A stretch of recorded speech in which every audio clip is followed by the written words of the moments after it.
Hello అండి, this is Navyasri అండి. ఈ రోజు వచ్చేసి నేను నెయ్యి ప్రిపేర్ చేశానండి. ఇంట్లోనే చాలా ఈజీగా నెయ్యి ఎలా ప్రిపేర్ చేసుకోవాలో చూద్దాం పదండి. ఈ విధంగా పూసలుగా ఎలా వస్తుందో దీనికి కొన్ని చిట్కాలు ఉంటాయండి. అవి ఎలా చేయాలో చెప్తాను పదండి. ముందుగా వచ్చేసి అయితే మనం ఒక మీగడని డైలీ స్టోర్ చేసి పెట్టుకోవాలండి. పాల నిండి వేడై చల్లారాక ఫ్రిడ్జ్ లో పెడతాం కదా, దాన్ని తర్వాత నెక్స్ట్ డే ఇట్లా కొంచెం మీగడ ఇట్లా ఫామ్ అవుతుంది కదా, దాన్ని తీసి ఈ విధంగా స్టోర్ చేసి నేను వచ్చేసి ఒక 1 month స్టోర్ చేసుకున్నానండి.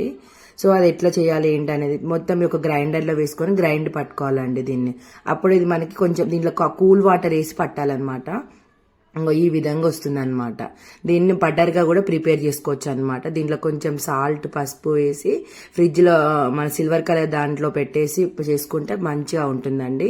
చాలా బాగుంటుంది అనమాట. బటర్గా కూడా యూజ్ చేసుకోవచ్చు మీరు ఆ విధంగా.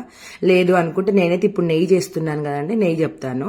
లేదు అంటే మీరు ఆ వెన్నని ఇలా కూడా బటర్గా కూడా చేసుకోవచ్చు అనేసి చెప్తున్నాను అనమాట. ఈ విధంగా నీట్గా వాటర్లో కడిగి తీసుకోవాలండి. ఎందుకంటే మనం స్టోర్ చేసుకుంటాం కదా, కొంచెం స్మెల్ రాకుండా నీట్ గా ఉండాలంటే మాత్రం ఆ విధంగా కొంచెం వాటర్ లో మంచిగా వాష్ చేసుకోవాలి. గ్రైండర్ పట్టినప్పుడు మనకి కొంచెం ఇట్లా పాలు అనేది మిగులుతుంది అనమాట. దాన్ని మజ్జిగ లెక్క కూడా మనం యూజ్ చేసుకోవచ్చు అనమాట. తర్వాత ఈ విధంగా పొయ్యి మీద పెట్టుకొని మొత్తం కలుపుతూ వేడి చేసుకోవాలండి. ఇది హైలో పెట్టి వేడి చేసుకోండి. తర్వాత మాత్రం మీడియం ఫ్లేమ్ లో ఉంచండి, ఎందుకంటే పొంగిపోతుంది అనమాట. ఇక ఈ విధంగా వచ్చాక సిమ్ లో పెట్టేసుకోండి. చిన్నగా పెట్టి చేయండి.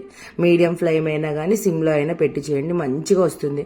హైలో పెట్టడం వల్ల మాడిపోతుంది అనమాట.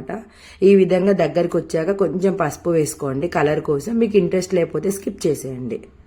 చూస్తున్నారు కదా, ఈ విధంగా మొత్తం మీ దగ్గరికి వచ్చాక మొత్తం అంతా ఫామ్ అయిపోయినాక దీంట్లో తమలపాకు వేసుకున్నానండి. ఏంటంటే స్మెల్ అనేది చాలా బాగుంటుంది.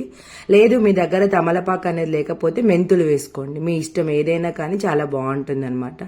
ఏంటంటే స్మెల్ అనేది కొంచెం మంచిగా వస్తుంది అందుకనమాట. కొంచెం కరివేపాకన ఏదైనా వేసుకోండి, స్మెల్ అనేది చాలా బాగుంటుందండి. ఈ విధంగా నురుగు అనేది బాగా ఫామ్ అయితే నెయ్యి అనేది మనకి పర్ఫెక్ట్ దాంట్లో వస్తుంది అనమాట. చూడండి ఈ విధంగా రావాలండి, చాలా బాగుంటుంది. మీరు కూడా ట్రై చేయండి.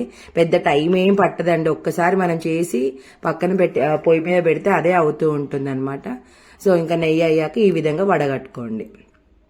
నాకు వచ్చేసి చాలానే అయిందండి నెయ్యి అయితే. చూడండి ఇంత కన్సిస్టెంట్లో నాకు వచ్చేసింది అనమాట. చూడండి పూసలుగా ఎలా వచ్చిందో. సో నా నెయ్యి ప్రాసెస్ మీకు నచ్చినట్లయితే నా ఛానల్ని సబ్స్క్రైబ్ చేసుకోండి, లైక్ చేయండి, షేర్ చేయండి ఫ్రెండ్స్. దిస్ ఈజ్ నవ్యశ్రీ అండి. ఓకేనండి, బాయ్.